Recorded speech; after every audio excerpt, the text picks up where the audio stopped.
parol, usa sa mga tradisyonal nga Christmas decoration nga nagsimbolo sa panagiusa sa mga Pinoy sa pagsaulog sa Pasko. Bisag tuwa ka man sa gawas sa nasod, nagpakita kini sa atong identity isip mga Pinoy.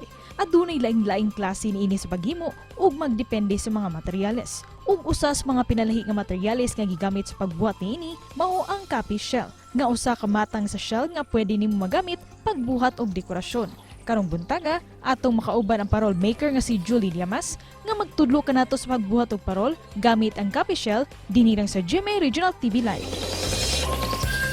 Mustahon nato mga kapuso, mga nagnegosyo og parol ni nagkaduol ng Pasko. Makauban nato Julie Llamas. Good morning, Ma'am Julie, and welcome sa GMA Regional TV Live. Hello, good morning. Maayong buntag. Thank you so much, ma'am, for joining us, Ma'am Julie. Kumusta man, ma'am, so far ang negosyo ninyo sa parol? Labi na karong buwan na nga nagkaduol na gyud ang Pasko, Ma'am Julie. So far, so good, sir. Very smooth po yung aming negosyo. Nung pandemic time, ma'am, kumusta ang estado ng business niyo, ma'am? Nagsara talaga kayo o nag-continue pa rin sa paggawa ng parol? Po, sir. During pandemic, sir, wala po kaming kami makakabenta, pero napaganda rin po ng bentahan during pandemic, yes, sir. So tuloy-tuloy lang kahit nagka-pandemya, Opo. gawa pa rin ng parol. May mga naghanap pa rin para talaga at bumili. Marami pa rin po bumili. Marami pa po bumili. Ma'am Julie, itong mga produkto niyo, Ma'am Jul, ini-export niyo ba, ma'am, sa labas ng bansa? Bali ngayon po wala pa kaming exporting, pero marami po kaming dinadala sa ibang bansa gawa ng yung mga kababayan po natin na umuwi, nagdadala na po sila sa ibang bansa. Like US, meron po kaming Europe and Australia. Kailan kayo nagsimula, Ma'am Julie, sa paggamit ng Capiz shell sa mga Pampanga lanterns? At ba't naisipan ito, ma'am? Ito yung material. Simula po nung nag-start na mag-business yung mga parents namin, yun na po talaga yung naisipan namin, kapis po, kasi po very tradition po yung kapis. Pag Pasko, pag nakita yung Paskong-Pasko po talaga ang dating pagkapis ang ginagamit. Saan inspired ito paggamit ng Capiz shells, Ma'am Jul? At saka saan nyo sinusource out ang materyales? Sa mga dagat po. Doon po kami, yung po mga malapit sa dagat, may dadala po sa amin dito sa amin, nag-offer ng pakapis. So, minsan po naghahanap pa kami kung saan kami makakabili ng medyo maganda na kapis. Majority sa inyong mga kapis, ma'am, saan galing? Bacolod.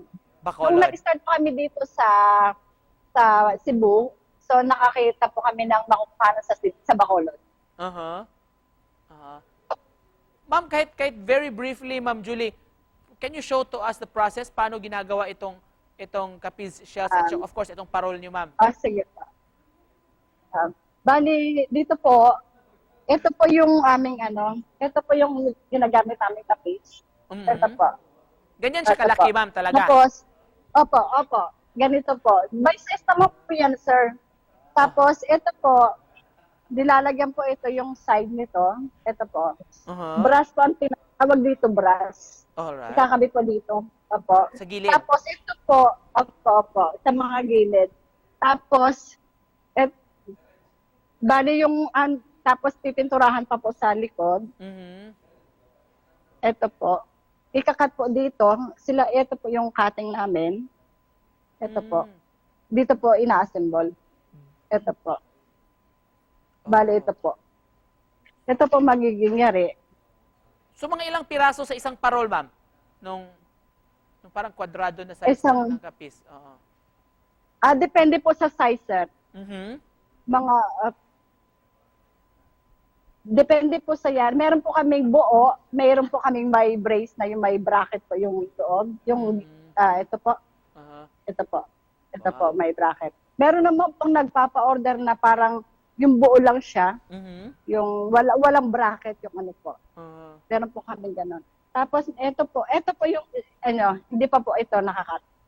Okay. So, yan yung talaga yung itsura ng Capiz shell. Opo. Alright. Opo, ito po. So, Hindi pa po, yung sa mga ganyan na size, ma'am, mga ilang pieces yung magagawa kung hahati-hatiin mo? Dalawa lang po ito. Pang dalawa lang talaga? Dalawa lang po ito. Oh, Opo, kasi ikakat pa po siya. Opo. Hanggang dalawa lang po ito. Tapos after nun, ma'am, Tapos, ano na kayo ng opo. parol? Anong susunod na Pag kami stage niya? nakabuo po, ito naman po yung aming IC, ilaw. Uh-huh. Ito po. Ah, okay. Ito po yung mga IC. Ito, IC. Yan. Mm-hmm. Na-attach na dyan. Opo. Siya. Mm. Tapos, ito po yung naghihinang. Dito rin pong hinang. Opo. Tapos, ito po yung mga wirings namin. Ito po. Wirings naman po siya. Yan yung susunod na. Yan. Opo. Ito po yung parang i-assemble na namin para makabuo na kami. Mm-hmm. Ito po. Yan. Yan po mga nag-wirings namin. Mm. Ito po. Tapos ito po yung buo na siya. Yung finished product na. Wow. But importante, but significant sa ating mga Pinoy na magde-decorate talaga ngayong Pasko. But importante may parol sa bahay natin.